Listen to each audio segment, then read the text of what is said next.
Përshëndetje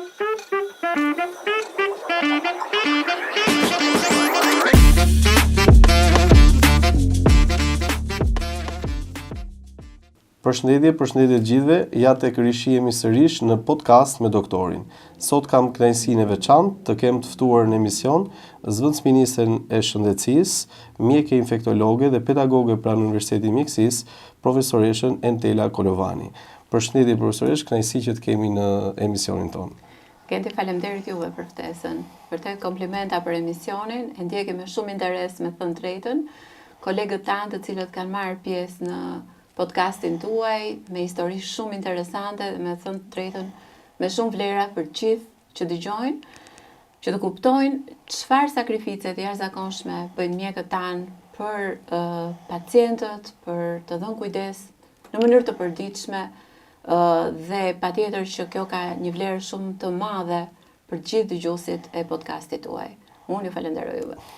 Doktoresha, në fakt për mua është kënaqësi sepse nëse ka një moment në këtë kohë që po jetojmë që do t'i japim më tepër zë sakrificët e lodhjes së mjekëve, është tani dhe ju jeni një profesioniste, e njihni shumë mirë sistemin tonë dhe sigurisht sot keni edhe mundësinë që të suportoni ashtu siç e bëni në të gjithë dimensionet punën e palodhur të mjekëve. Kështu që unë mezi pres të dëgjoj historinë më shumë, mezi pres të dëgjoj raste klinike, edhe të kemi mundësi që të shkojmë te qytetarët me të gjithë mesazhet tona. Profesoresha, do doja të dija diçka më tepër rreth gjithë eksperiencës tuaj, si keni zgjedhur të jeni mjeke, rrugtimin që keni pasur, specializimin tuaj dhe sigurisht pastaj këtu ku jeni sot. Genti, po, në fakt mua sot më duket që nuk mund të bëj dot një profesion tjetër përveç të qenit mjeke apo të kontribuoj në shëndetësi. Edhe pse vite përpara në rinin timet e hershme kam patur ide të ndryshme se çfarë mund të bëja, si çdo i ri i cili ka ato dilemat e veta se çfarë duhet të vendos. Sot për shembull ne përballemi me zgjedhjet e fëmijëve tanë dhe na kujtohet ajo pavendosmëria jon se ku mund të japim, ku mund të kontribuojmë më mirë dhe patjetër që ti je në një moshë që nuk e njeh veten kaq mirë, nuk e di se çfarë të pret në të ardhmen. Dhe vendimarrja është ajo që do të vulosë, si me thënë, gjithë jetën tënde më pas. Ja, absolutisht. Patjetër që në atë moshë ke nevojë për t'u asistuar dhe vendimarrjet personale ndonjëherë nuk janë aq të guximshme dhe aq të forta. Unë kam dashur të bëhesha çdo lloj gjëje, filozofe, juriste, i kisha qef më të riqnin, po them në atë moshë. Ndërkohë që rrethi im i ngushtë i njerëzve mendonte që unë do isha një mjeke shumë e mirë në të ardhmen dhe duhej dhe insistonin që unë të bëhesha mjeke. Plus jam rritur në një periudhë që në fakt të shkoja në mjeksi ishte patjetër një degë preferuar, një degë zgjedhur, duhet shkonin nxënësit më të mirë. Pra ishte krijuar ky mentaliteti i cili vazhdon për hir të së vërtetës dhe sot në mjeksi shkojnë gjithmonë studentët më të mirë. Dhe në fakt, kur i hyra mjekësisë, ishte më shumë e lidhur me shpirtin tim human për të bërë gjithçka kur dikush më kërkonte ndihmë dhe besoj që kjo gjë nuk më ka ndryshuar dhe sot e kësaj dite, sepse unë jam e tillë edhe sot. Nuk e ndryshova kur qasjen time me pacientin, me një person i cili kur vjen të besoj jetën e vet, shëndetin e vet, unë mendoj që nuk ka gjë më të çmuar se sa kaq. Dhe patjetër e kam vlerësuar maksimalisht gjithmonë. Për të bërë infektologe pastaj, këtu them që kanë ndikuar edhe pak rrethanat. Unë zgjodha të bëja këtë specializim sepse mu krijua mundësia që mbasaj duhet të punoja në QSUT dhe e zgjodha, me thënë të drejtën, por nga ana tjetër e zgjodha sëmundjet infektive sepse mi ishte futur infektivi si lënd që gjatë studimeve në dëshirat e mia, më duke një degë e cila të fuste në çdo sistem, në çdo organ të trupit dhe patjetër që pedagogët tanë të asaj kohe, që kanë qenë në fakt pedagog me shumë peshë, pedagog shumë të përgatitur dhe pedagog të cilët të impononin në një orë leksioni, të bënin që ti ta dashuroje infektivin. Dhe them që sëmundjet infektive sot, patjetër pavarësisht që nuk janë ende në atë preferencën e shumë mjekëve të cilët zgjedhin të specializohen, them që më shumë bëjnë disa, po themi, llogari të vogla se sa zgjedhin me shpirt. Unë them e kam zgjedhur me shpirt infektimin. Po kjo është shumë e rëndësishme. Nuk mund të jesh dot funksional me pacientin nëse nuk e zgjedh një degë që vërtet ta duash mbi të gjitha. E vërtet. Në fakt, doktoresha, unë ju kam njohur pak ndryshe. E mbaj mend si sot me një kolegun tonë që sot, i cili më thotë që për një rast caktuar ju telefonoi, do t'ju telefononte juve dhe unë i kam pyetur cila është kjo doktoresh dhe më tha, kjo nuk e njeh doktoreshën, tha, Entelën, tha, është doktoresha që e hap të gjithë telefonin. Kështu që unë nuk do ta harroj atë moment dhe më grishi për ta thënë sepse është vërtet një fat që të kemi individ të cilët vërtet janë gjithmonë në gatishmëri për pacientët dhe sigurisht e kanë kohën në çdo moment për të shërbyer. Kështu që unë do dua të di diçka më tepër rreth eksperiencës tuaj personale si mjeke, rasteve të punës tuaj në më tepër se 25 vite kam përshtypjen. Kështu që mezi pres të dëgjoj rastin tuaj më të vështirë, rastin tuaj që vërtet ju e mbani mend gjatë për gjithë sakrificën e gjithë prekupimin që keni pasur. Po, jeta si mjeke në fakt është e mbushur me eksperienca të shumta dhe unë do ta citoj sot profesorin tim, kam pasur shumë drejtues, profesore në vite, patjetër, por unë do të citoja profesor Dimitër Krajën, i cili në fakt ka qenë personi i cili ka qenë jo vetëm shumë afër nesh, nuk ka patur atë distancimin, po themi zyrtar të një shefi i cili mbyllet në zyrën e vet. Ai rinte, siç porim ne të dy tani gjithë kohën me ne. Diskutonim shumë bashk dhe ka pasur disa postulate, disa shprehje që unë, me thënë të drejtën, përveç se kam mësuar jashtëzakonisht shumë prej tij, më mbesin edhe gjatë në mendje dhe i përsëris gjithmonë me vete. Dhe ai thoshte që ngjarjet që të ndodhin në mjeksi, në shëndetësi duhen shkruar. Dhe thoshte nëse nuk do isha bërë mjek, unë do isha bërë një regjizor shumë i mirë dhe do kisha bërë filma pafund për shëndetësinë, sepse aq shumë ngjarje janë, aq shumë ndodhi, aq shumë histori me pacientët nga më të ndryshmet, sa vërtet ato duhen shkruar, sepse kur bën një bilanc pastaj shumë gjëra dhe dalin nga kujtesa dhe në fakt të vjen keq ti humbësh si raste. Ngjarje breslënse apo ngjarje të cilat mund të kenë qenë histori, suksesi, por edhe dështimi, patjetër që ka në jetën e mjekëve. Unë do përmend disa raste, po themi, tipike, patjetër që janë shumë, por pse po i zgjedh këto, sepse thjesht më vjen në mendje kështu në mënyrë rastësore dhe po them pa u thelluar dhe pa i shfletuar ato vitet e mia të punës në spital.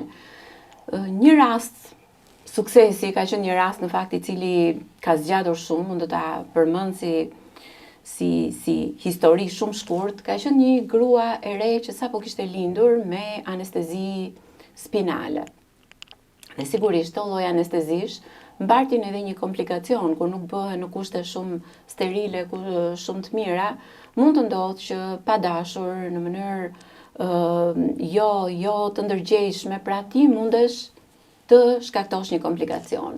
Dhe këto lloj komplikacionesh mbartin atë rrezikun që të shoqërohen, po themi, me infeksione të cilat janë me mikrobe spitalore rezistente, të vështira për të trajtuar, dhe kështu ndodhi dhe me këtë grua të re, e cila bëri një meningit mbas punksionit lumbar, mbas anestezisë spinale, me një shkaktar mikrobik rezistent, spitalor, shumë të vështirë për të trajtuar. Trajtimi i saj na ka marrë mbi 6 muaj. Do të thënë meningitet zakonisht me një 10 ditë trajtohen, dalin nga gjendja nëse situata shkon mirë, siç kanë edhe fatalitetet e veta si përqindje. Në rastin e saj ne na vajtën mbi 6 muaj trajtime dhe nuk gjenim dot shkakun pse pasi krijonte një lloj përmirësimi mbas trajtimit me antibiotikët e duhur sipas antibiogramave të realizuara nga laboratori mikrobiologjik, bënte një përmirësim dhe pastaj përsëri bënte një recidiv, rikthehej situata nga e para, temperaturë, dhimbje koke e fortë. Mund të them që asaj vajze ne mund t'i kemi bërë mbi 10 punksione lumbare për të parë pse nuk ecte situata për t'i bërë kultura mikrobike. Si përfundim, bashkë me neurokirurgjin, të cilët gjej rastin t'i falenderoj gjithmonë ndihmue sepse për shkak të një hidrocefalie na u desh t'i vendosim dhe një shunt me neurokirurgët, por kjo na ndihmonte dhe i merrnin pak likid cerebrospinal për analiza. Më në fund arritëm të zbulonim që në një xhep të njërës prej ventrikujve të trurit gjendej një mas qelbi, i cili nuk arrije të vizualizohej as në rezonanca, që më në fund u arrit të evidentohej dhe trajtimi kombinuar pastaj intravenoz me intraventrikular ne na ndihmoi që ta eradikoni më në fund atë mikrob dhe vajza më së fundmi të përmirësohej. Është një rast në fakt që bashkë me kolegët e neurokirurgjisë e kemi edhe botuar si artikull, në fakt më shumë për të treguar që mjekime të tilla, po themi të kombinuara, ndoshta edhe për t'u rikthyer pas edhe trajtimeve që janë bërë në të kaluarën duke injektuar intratekal apo intraventrikular antibiotik, mund të arrijnë të japin rezultate.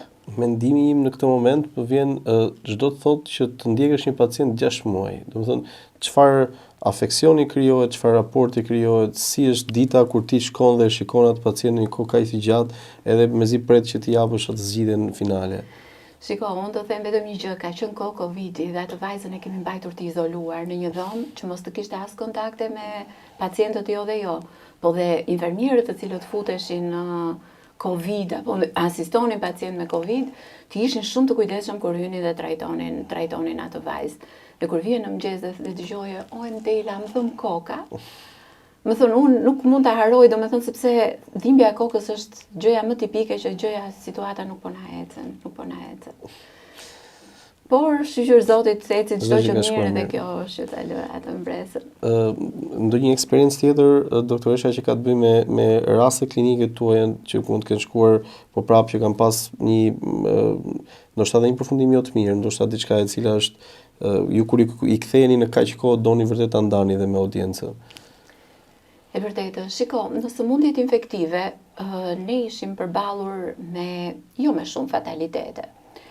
Unë po i them me periudha, për shembull, në kohën e hepatiteve fulminante, sidomos në moshat e reja, kur nuk ishte, po themi, ende vaksin në mënyrë masive, po them për hepatitin B, për shembull, apo sepse rastet më fulminante lidheshin me hepatitin B akut, apo kur ende nuk ishte mjekim antiviral për këto, lidheshin kryesisht me raste të tilla. Pra, ty të shkonte keq një hepatit, mund të shkonte keq një meningit, sepse ka qenë një periudhë, të jemi sinqertë, dhe antibiotik të gjeneratave të avancuara nuk gjenim, apo antiviral si acikloviri për të përdorur me rrugë venoze. Flas, po themi, këtu e 20 vite përpara, kur kanë qenë raste të cilat të vinte keq sepse ndodhnin në moshat e reja. Dhe pjesa tjetër e rasteve mund të thuash që ishin histori suksesi, sepse ti trajtoje, arrije të diagnostikoje në kohë dhe suksesi në sëmundjet infektive kjo është. Po arritë të vësh diagnozën, pastaj trajtimi është pak më i thjeshtë. Diagnoza është e vështirë në sëmundjet infektive. Dhe më pas, historia ka qenë e lidhur me infeksione të tjera, po themi që sillnin fatalitete, në një rast thash encefaliti, meningiti që mund të shkonte keq, në një leptospiroz që vinte vonë, sëmundje tipike infektive dhe patjetër që historitë më të dhimbshme, që na lanë gjurmë, që ne nuk kishim mësuar me aq shumë fatalitete, po themi, ishte patjetër historia e Covidit. Covidi, i cili gjunjëzoi gjithë botën, gjithë sistemet shëndetësore, sepse ajo që dua të them në këtë rast është që sëmundjet infektive nuk sfidojnë vetëm shëndetin personal, po janë sfida të sistemeve shëndetësore në momente të caktuara. Ne jemi përballur me shumë epidemi, pandemi në vite. Ka qenë epidemia e hepatitit A, ka qenë epidemia e poliomielitit, epidemia e kolerës vite përpara në 95 në mos gaboj, që kanë lënë gjurmë në historinë e sëmundjeve infektive.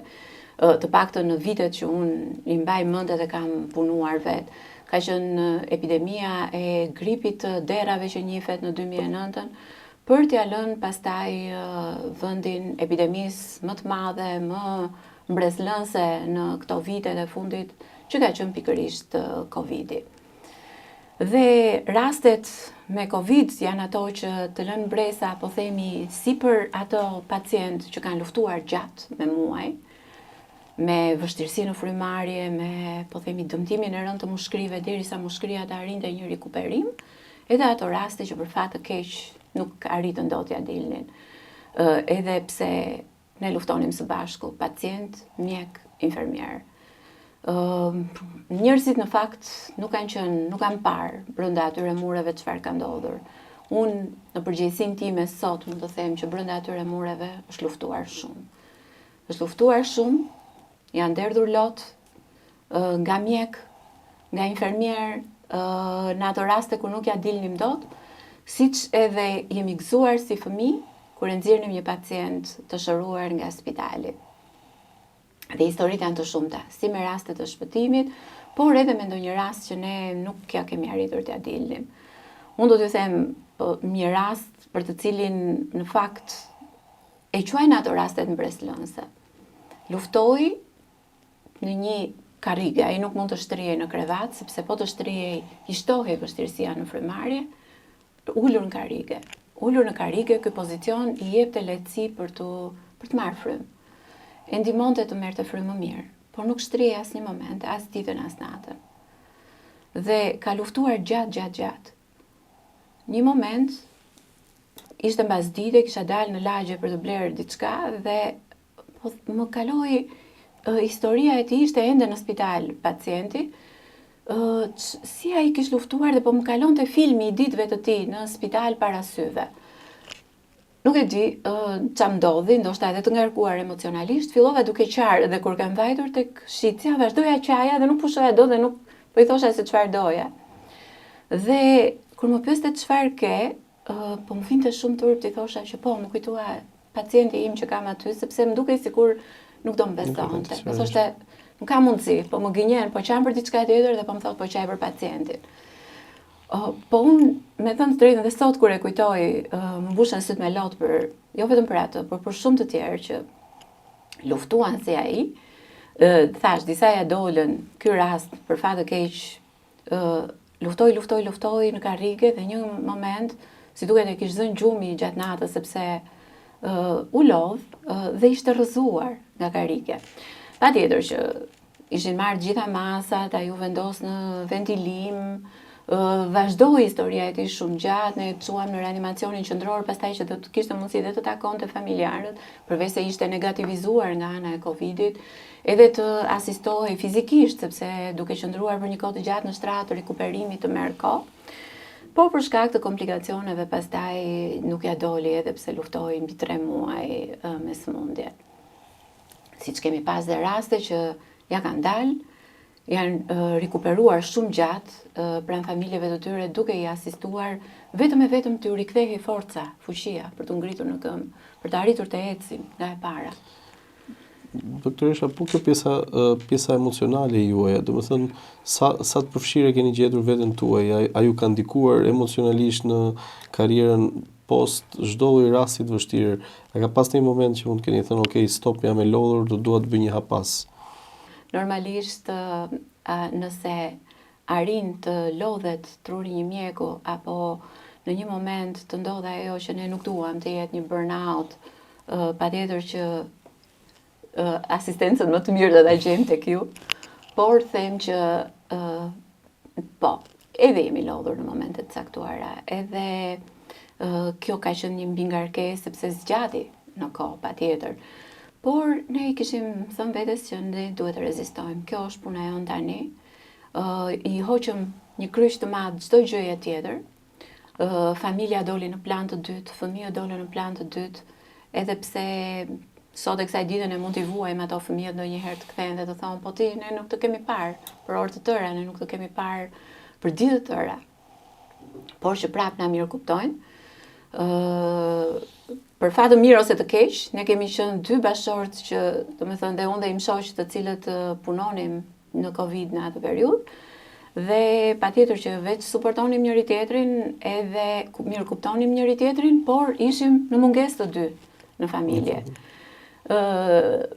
a kemi kaluar angthe, a kemi kaluar strese, patjetër që po. Dhe sigurisht që streset më të mëdha janë ato që si ti do qasesh te familjari, i cili për ditë të tëra nuk e shikon të afërmin e vet. Por për një gjë mund t'i siguroj dhe sot mbas kaq shumë kohe që na kanë patur familjarët e tyre dhe në rastet kur nuk ja kanë dalë aty te koka e pacientit. Mjek, infermier, duke i asistuar, duke i ndruar, duke i ushqyer, duke i mjekuar, duke i thënë një fjalë të ngrohtë, duke përpjekur shumë që dhe psikologjikisht të mos rëndoheshin, sepse patjetër të jesh në një frymarrje të rënduar, të jesh në një maskë oksigjeni gjithkohën dhe të shohësh rreth rrotull që dikush që mund të kesh në dhomë dhe mund të mos ja dalë, patjetër është një ngarkesë emocionale edhe për pacientin. Kështu që ne haruam veten tonë dhe duhet të ishim aty për pacientin. Doktoresha, do doja të pyesja gjithashtu dhe në raport me pacientët tuaj, a ka patur ndonjë mesazh të bukur që e mbani mend që doni ta ndani me ne, ndoshta për pacientët, ndoshta edhe për familjarëve të tyre, diçka që ju ka ngelur në mendje që ka qenë esenciale në punën tuaj?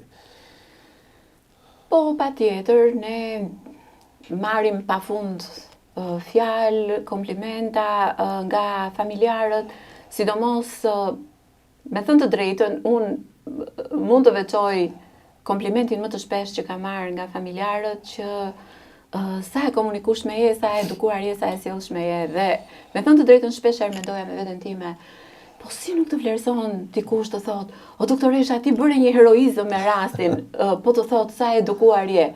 Me thënë të drejtën, kur e mendoja pasaj më mbrava, them, okay, ndonjëherë pacientët nuk të kuptojnë ose familjarët e tyre se sa të vështirë ti e ke që t'ja dalësh.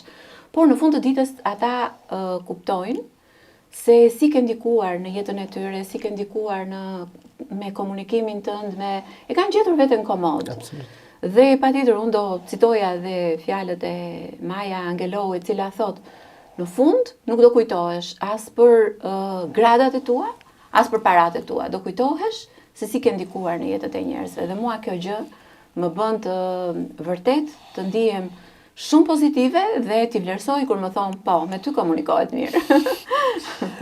Doktoresha, do doja të kaloja në një komplet hapësirë tjetër komunikimi. Në fakt, në bisedat e mia të vazhdueshme me kolegët tanë, gjithmonë kemi këto diskutimet politike dhe është e shpesht që mes mjekëve të thuhet unë nuk dua të merrem, unë nuk dua të angazhohem, por në fakt gjithë përditshmëria jonë, çdo gjë që ne bëjmë, çdo gjë që ne tentojmë të bëjmë është e varur ose është të paktën në ndikim direkt në aspektin politik. Ju keni ndërmarrë një dalje nga karriera juaj mjekësore në këtë moment jetës tuaj dhe sigurisht jeni në një pozicion shumë të rëndësishëm politik. Do doja të dija diçka më shumë. Si ka ardhur ky vendim në jetën tuaj dhe si e gjen veten sot në këtë lloj pozicionimi? Genti, në fakt, nuk jeni i pari që ma drejtoni këtë pyetje, me thënë të drejtën kur ti kushtohesh një karriere mjekësore, po themi në rastin tim, përpiqesh aty të bësh atë ngritjen, atë zhvillimin tënd gradual, po themi, unë i kam ndjekur ato hap mbas hapi zhvillimin profesional, që po them gradat në fushën akademike apo edhe po themi jo vetëm punën në klinik, por edhe me studentët, dhe mendoja që kjo ishte jeta ime. Unë mund të bëja këtë, do ta bëja me përkushtim, do bëja rrjedhën normale që më bën një person në karrierë, sidomos në një qendër universitare ku unë kam punuar, dhe nuk mendoja gjë tjetër, nuk mendoja që jeta ime do të merrte një rrjedhë tjetër. Dhe me thënë të drejtën, unë dua ta përmend edhe në këtë diskutim me ju sot, ka një person, po, që ka ndikuar në jetën time për këtë dhe e falenderoj, patjetër, ajo është ish ministrja ime, aktualisht ministrja e arsimit dhe sporteve, Ogerta Manastirliu, e cila në fakt, ende unë sot nuk e di se si më përzgjodhi. Patjetër që unë jam një nga shumë persona të tjerë, që ajo po ta kish përzgjedhur, patjetër që do ishte në vendin tim sot, këtu ku jam. Thjesht më kërkoi ta bëja këtë detyrën e zëvendësministrit të shëndetësisë, ndoshta sepse ka njohur tipin, karakterin tim, ajo ka punuar vite të tëra dhe si drejtuese e Qendrës Spitalore Universitare Nën Tereza, Dhe pa diskutim, ndoshta edhe puna gjatë Covidit edhe qasja ime ka ndikuar, ajo më zgjodhi ta bëja këtë. Sigurisht që Ogerta është një person për të marrë shembull shpeshherë për shkak të ritmit që ka në punë, për shkak të vizionit që ka në punë dhe për shkak të arritjeve që bëri në shëndetësi. Ndryshoi, po themi, katërcipërisht faqen e shëndetësisë. Dhe të ishe pjesë e një ekipi që punon për shëndetësinë, patjetër për mua ishte nder i madh. Dhe nuk ezitova, e pranova, ndoshta ishte ai momenti që po, mund të shkëputesha pak nga klinika dhe mendoja për pak unë këtë gjë, ndërkohë u bën 3 vite në detyrë. Dhe them që kur vendoset një person i cili edhe sistemin e njeh nga brenda është një prej mjekëve dhe e di shumë mirë se si funksionon në shëndetësi, edhe kjo është një ndihmë, po themi, për administratën, sepse nuk mund të kesh vetëm letra të para. Pra, administrata kryesisht shquhet që mund të ketë 5 letra para dhe ai të mbyllim ato letra. Po jo, në fakt, një ndërthurje midis eksperiencës klinike, një personi që vjen nga brenda shëndetësisë dhe letrave, patjetër që është diçka shumë më pozitive për administratën dhe unë kështu e kam konsideruar. Kam punuar shumë në fillim për ta kuptuar administratën më mirë, si funksiononte, si realizoheshin gjërat, kam lexuar strategjinë e shëndetësisë, kam lexuar programet, reformat, ku ishim, ku donim të shkonim. Kam patur gjithë asistencën e kolegëve të mi aty pa diskutim, të zëvendësministrave të tjerë, të vetë ministres, të specialistëve dhe drejtuesve dhe drejtorave të sektorëve në shëndetësi në Ministrinë të Shëndetësisë, që i kam kolegë dhe sot e kësaj dite, i vlerësoj pafund, unë nuk kam turp fare të çojmë nga zyra ime, të shkoj në çdo zyrë specialisti dhe drejtuesi aty, që të finalizojmë një punë, të ulemi të punojmë bashkë para një kompjuteri dhe mund ta them pa frikë fare dhe pa turp që unë gëzoj si fëmijë kur ne finalizojmë një projekt. Kur mbaron një spital së ndërtuari, kur mbarojnë blerja e disa pajisjeve mjekësore që do shkojnë në një spital apo në një qendër shëndetësore, kur zbatohet një reformë, kur finalizohet një urdhër, një vendim i Këshillit Ministrave apo dhe një ligj që çon punën para. Kështu që e vlerësoj këtë gjë dhe më pëlqen, me thënë të drejtën, ka filluar të më pëlqejë shumë. Doktoresha, cili është rrugtimi juaj sot në politikë? Çfarë angazhimi keni marrë dhe ku e shikoni veten tuaj në dimensionin individ në raport me kolegët, individ në raport me pacientët? Për mua është shumë e rëndësishme të përmend këto dy kategori dhe pastaj sigurisht ju mund ta zgjeroni edhe për qytetarët. Në fakt, pozicioni i zëvendësministrit është një pozicion politik patjetër dhe sigurisht që puna jonë është që ne të marrim vendime dhe të çojmë para programe dhe reforma të cilat, siç e përmenda për hir të së vërtetës, mua më kanë pëlqyer, më kanë tërhequr, kur i ke hyrë në brëndit i sheh që çdo gjë që ti bën është në funksion të zhvillimit të sistemit shëndetësor në Shqipëri. Patjetër janë gjëra pafund, shumë gjëra kanë ecur përpara, shumë gjëra janë transformuar totalisht. Kemi transformuar, po themi, pamjen e spitaleve sot. Kemi transformuar diagnostikën me pajisje mjekësore të cilat janë të teknologjisë së lartë, të teknologjisë së fundit, jo vetëm në spitalet universitare dhe në spitalet rajonale, sepse në fund të ditës Shqipëria është e vogël, një spital rajonal është shumë i arritshëm për të gjithë njerëzit kudo që ata jetojnë.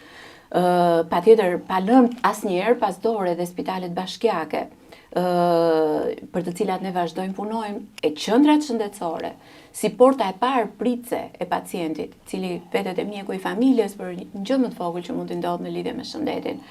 Kemi transformuar mbi 360 qendra shëndetësore nga ana e rikonstruksionit, nga ana e pajisjeve. Por nga ana tjetër kemi punuar shumë që duke rregulluar kushtet e punës, patjetër që ne të mbajmë këtu dhe stafet tona shëndetësore. Mjekët, duke punuar në kushte më komode, duke punuar me pajisje mjekësore të avancuara, duke patur satisfaksion në fund të ditës për punën me pacientin, por edhe për rrogën, e cila është rritur mjaft për hir të së vërtetës për mjekët e përgjithshëm, për mjekët e familjes, për mjekët specialist, për infermierët, imazheristët, për teknikët e shkencave mjekësore. Ne na bën të ndihemi krenar që po përpiqemi që ta çojmë përpara sistemin shëndetësor dhe të futemi dhe në ato, po themi, gepe të cilat mund të kenë mbetur në vite dhe patjetër për t'i sjellë në lartësinë e gjithë reformave dhe zhvillimit që shëndetësia jon ka marrë. 4 vjeçaria e ardhshëm do të jetë një punë e fuqishme për të investuar patjetër te burimet njerëzore, te cilësia e dhënies së shërbimit, e transformimit të shumë shërbimeve në qendra ekselence në shëndetësinë shqiptare. Në fakt, një tjetër pyetje doktoresha do doja të dija në raport me profesionistët tanë, të cilët janë profesionistë të rinj. Një pjesë prej tyre sigurisht kanë një dëshirë për të ikur nga Shqipëria, për të kontribuar diku tjetër ose për të specializuar, po sigurisht një kategori tjetër është jashtë, sot është në një situatë shumë favorshme, janë specializuar, kanë vijuar atë karrierën akademike dhe profesionale, dhe pse jo, ndoshta mund të shohim prej tyre për t'i thënë ktheuni në Shqipëri. Cila është thirrja juaj për të dy rastet, qoftë për ata të cilët kanë dëshirë për t'u larguar, por qoftë për ata të cilët ne duam që t'i sjellim në Shqipëri? Shpeshherë ne jemi gjendur para diskutimeve të tilla, po ikin njerëzit, po ikin të rinj, po ikin, kemi mungesa në stafe. Në fakt, Shqipëria është një vend dinamik, ashtu siç edhe vendet të Ballkanit dhe të Europës janë. Njerëzit janë në lëvizje të lirë, njerëzit largohen për të shkolluar jashtë, për të marrë, po themi, ato shkollimet që ata zgjedhin, dhe patjetër që duke rritur cilësisht edhe arsimin, gjithmonë më shumë ne do t'i mbajmë njerëzit pranë nesh, sidomos, po themi, stafet shëndetësore. Ashtu si të shohim edhe faktin që duke parë që rrogat sot në sistemin publik janë bërë mjaft atraktive, edhe personat të cilët punojnë jashtë apo në sistemin publik, jo publik, po kërkojnë të kthehen në sistemin publik. Po kërkojnë të vinë të kontribuojnë në sistemin tonë shëndetësor. Dhe sigurisht që ne jemi përpjekur në vite që të kemi, po themi, t'i paraprim mungesës së stafeve shëndetësore duke ndërmarrë veprime të cilat nuk i mbajnë stafet këtu. Ajo që thash, ndryshimi rrënjësor i kushteve në cilat punon një mjek sot, apo një infermier, apo një teknik i shkencave mjekësore dhe teknike, apo po themi, një staf shëndetësor përveç kushteve të punës, i është rritur dhe paga dhe rroga. Është kjo një përpjekje e qeverisë shqiptare për t'i mbajtur njerëzit tu, sepse fenomeni i largimit nuk është fenomen shqiptar. Pavarësisht se mund të artikulohet dhe mund të përdoret politikisht, është një fenomen që ndodh, jo vetëm me vendet e Ballkanit, por edhe me vende të tjera si Spanja apo vende europiane të cilat përballen me këtë. Patjetër që sfida jonë është të përpiqemi jo vetëm t'i mbajmë, por dhe të kthejmë njerëz të cilët janë larguar, kanë marrë atë eksperiencën e vet dhe në fund të ditës ka shumë të tillë që duan të kthehen dhe të kontribuojnë në vendin e tyre. Dhe patjetër janë të mirëpritur se vinë me një background, vinë me një eksperiencë. Unë ju thash një cilësi tuaja në fillim që jeni një person që i përgjigjeni gjithmonë pacientëve. Dhe pyetja ime do ishte shumë interesante përmbas këtij procesi zgjedhor, a do të ndodhte e njëjta raporti joti me pacientët pra në rast se ju jeni sot një post drejtuese dhe keni angazhim absolut madh. Dhe dikush ju shkruan, kërkon kohën tuaj, do ta ketë vëmendjen tuaj në çdo kohë? Shiko, kjo periudhë është e ngarkuar për mua jo vetëm në detyrën që ushtroj çdo ditë, por edhe në angazhimin tjetër politik, duke qenë një kandidate në listën e hapur të Partisë Socialiste. Patjetër që angazhimet, takimet me njerëzit janë të shumta. Siç kam edhe shumë njerëz që më kontaktojnë vetë, domethënë pa i trokitur në derë, të telefonon, të shpreh atë besimin pasi ti një herë je kryqëzuar, ke patur një mundësi komunikimi me të, i ka lënë një mbresë dhe janë persona të cilët i vlerësoj shumë, sepse pa i trokitur, pa e kërkuar unë atë votë, më kontakton vetë, më shpreh besimin, më shpreh vlerësimin, gjë që për mua është, po themi, gjëja më e jashtëzakonshme që kam hasur në këtë periudhë ku jam duke punuar edhe në fushat. Kontaktet të cilat unë jam munduar me njerëzit të jenë të tilla, unë drejtoj edhe forumin e grua socialiste për qarkun e Tiranës dhe dua të jem një kraj fort në fakt edhe për gratë të cilat mendojnë gjejnë, po themi, një figurë tek unë që e mendojnë jo vetëm duhet mbështetur dhe duhet vlerësuar, por gjen edhe veten. Sigurisht. Shohin elemente të vlerave që një grua duhet të përçojë, e shohin edhe te unë. Patjetër që më bën të ndihem mirë, të ndihem e vlerësuar dhe them patjetër që sido që të shkojë kjo betejë në fund, unë kam arritur të kontaktoj me njerëz shumë të mirë, me njerëz shumë pozitiv dhe u bëri kjo të mundur një refresh në jetën time sepse unë u arrita të kontaktoj me të gjithë ata njerëz të cilët kanë patur edhe një herë të vetme të bëjnë me mua në jetë. Doktoresha, çfarë të trishton në realitetin tonë? Ndoshta tek marrëdhëniet njerëzore, domethënë ka një cilësi që juve nuk ju pëlqen tek njerëzit ose një gjë që do doje që të ndaleshe në një cilësi karakteriale që nuk do doje që të rrethonte në jetën tënde? Shikoni, jetën e hasemi gjithmonë edhe me njerëz të cilët duan të japin një lloj negativiteti, ndoshta në gjuhën tuaj mund të quhen psikovampir. Pra ata që të heqin ato energjitë pozitive që në mëngjes, sikur edhe një fjalë të thonë sa kile ke marrë ti këtë periudhë ose s'më pëlqen kjo veshje jote ose flokët e tu. Bon kjo mjafton që të heqi një energji pozitive që ti e nis ditën. Prandaj dhe unë shpeshherë vlerësoj, po themi, njerëzit të cilët të shohin edhe të thonë edhe kur s'dukesh mirë ta bëjnë një kompliment, sepse ajo ti jep pak energji. Po nejse. Patjetër që ne shohim lloj rastesh, kemi hasur në jetën e përditshme edhe njerëz të cilët të ngarkojnë me negativitet apo mund të flasin edhe keq edhe mund të thonë mund të lënë një mbresë jo të mirë. Por ajo që unë mendoj shumë e rëndësishme është që ti ta vlerësosh edhe atë personin të cilin thot diçka negative. Dhe të kuptosh, a ka diçka të vërtetë aty apo jo? Nëse ti gjen diçka të vërtetë, korrigjo urgjent. Nëse ti nuk gjen diçka të vërtetë, mos u ngarko me energji negative, vazhdo jetën sepse nuk ka vlera që ti të merresh me të dhe të harxosh kohë. Të mendoj unë. E në rast se mërziteni, kë telefononi personin e parë? Sa e gëzuar jam që ma bëre këtë pyetje sepse nuk doja ta anashkaloja pa e thënë. Është motra ime e vetme, e cila është një njeri në fakt i mençur, e bukur, inteligjente, e fortë dhe unë nuk e nis ditën, asnjëherë nuk ndodh që mos të telefonoj motrën. Telefonata ime e parë në mëngjes është motra ime. Se pastaj them do më marri rutina dhe nuk do kem kohë të komunikoj me të, është telefonata e parë që bëj çdo mëngjes. Jo me mamin, jo me babin, po me motrën time. Po në raport me prindrit, a ka ndonjë mesazh të bukur që nuk mund të rini pa e kujtuar çdo ditë jetës tuaj që ju shoqëron, ndoshta diçka nga nëna, ndoshta diçka nga babai, po një mesazh të bukur që ta japin dhe ta kanë dhënë në çdo kohë? Shiko, mesazhi i prindërve të mi, unë kam patur 2 prindër intelektual, në fakt që më kanë edukuar që të jem edhe, po them, të punoj shumë, por të jem edhe një person i edukuar, i mirësjell, e kam pasur shumë problem pjesën e sjelljes, edukatës familjare. Vi nga një familje beratase me tradita, qytetare, të vjetra, të hershme, kam pasur po them një gjyshes shumë të edukuar që kështu na mësoi dhe ne. Por ajo që më kanë mësuar prindrit e mi është që gjën ta bëj me zemër, çdo gjë ta bëj me zemër. Dhe më kanë mësuar që të punoj dhe të jetoj me integritet. Dhe kur e jam rritur pastaj kam kuptuar çfarë është integriteti. Është ajo që citohet dhe thuhet që gjën ta bësh siç duhet edhe atëherë kur nuk të sheh njëri.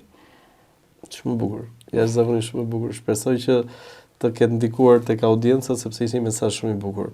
Doktoresha, po në raport me po themi jetën tuaj pas pune, jetën tuaj pas spitali, pas punës sot në ministri, pas kontaktit me njerëzit, çfarë aktiviteti preferon të bësh në kohën tënde të lirë, diçka që mund të të qetësoj?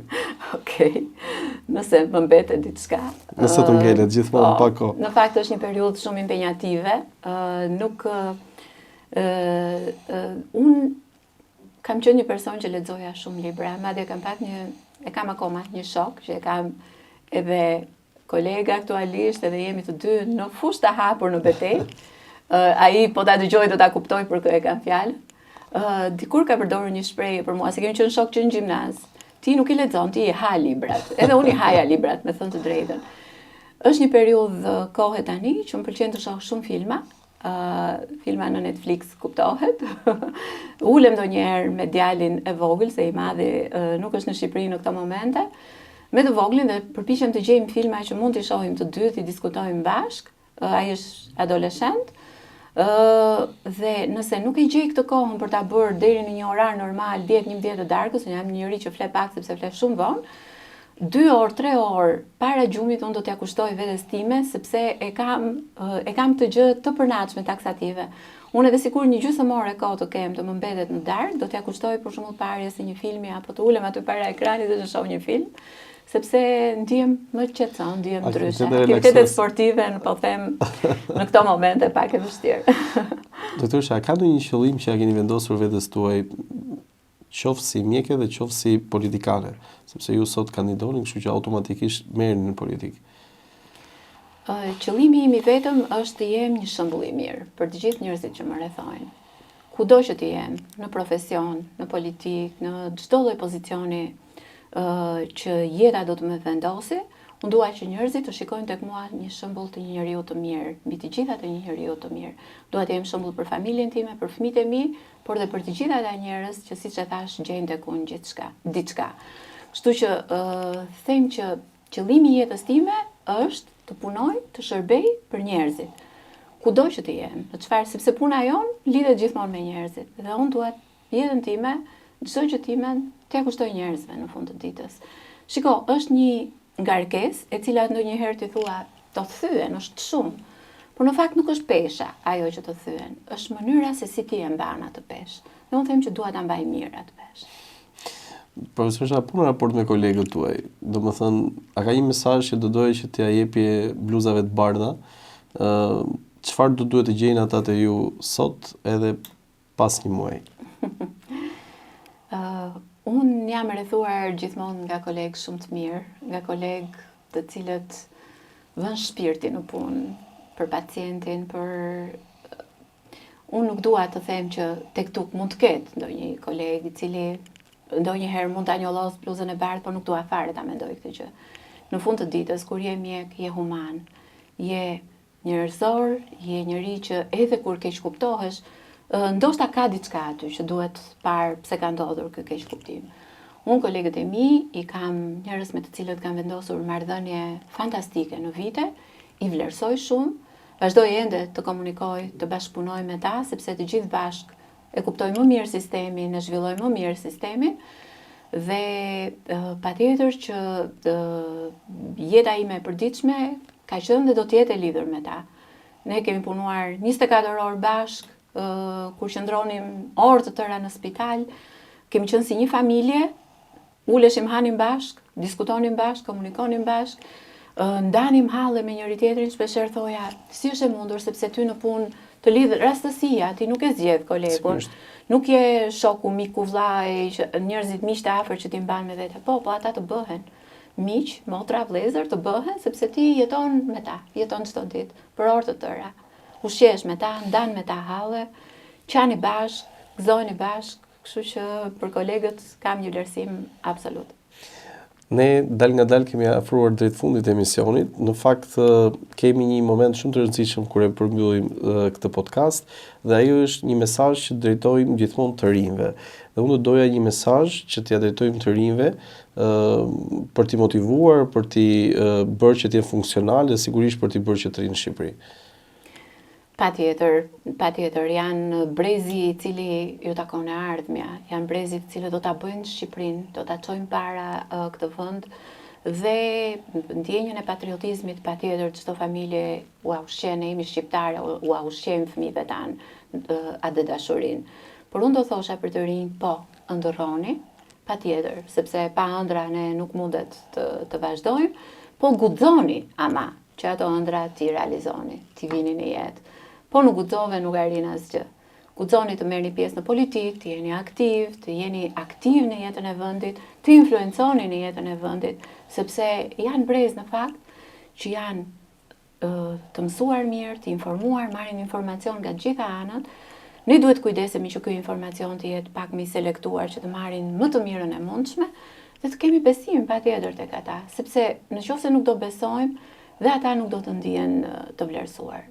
Kështu që unë do t'i thoja të rinjve, kuxoni, na që të implementoni ato ëndrat, të cilat i shikon çdo i ri me të drejtën. Të falenderoj shumë. Ka qenë një bisedë shumë e këndshme, ka qenë një bisedë ku unë jam i bindur që i kemi dhënë mesazhet e duhura dhe shpresoj edhe uroj që të gjithë qytetarët ta kenë gjetur veten në këtë emision dhe sigurisht t'ju japin suportin tuaj. Faleminderit. Juve faleminderit. Duke ju falenderuar të gjithëve për vëmendjen tuaj, do të shihemi si çdo të mërkurë në ora 19 në podcast me doktorin. Faleminderit.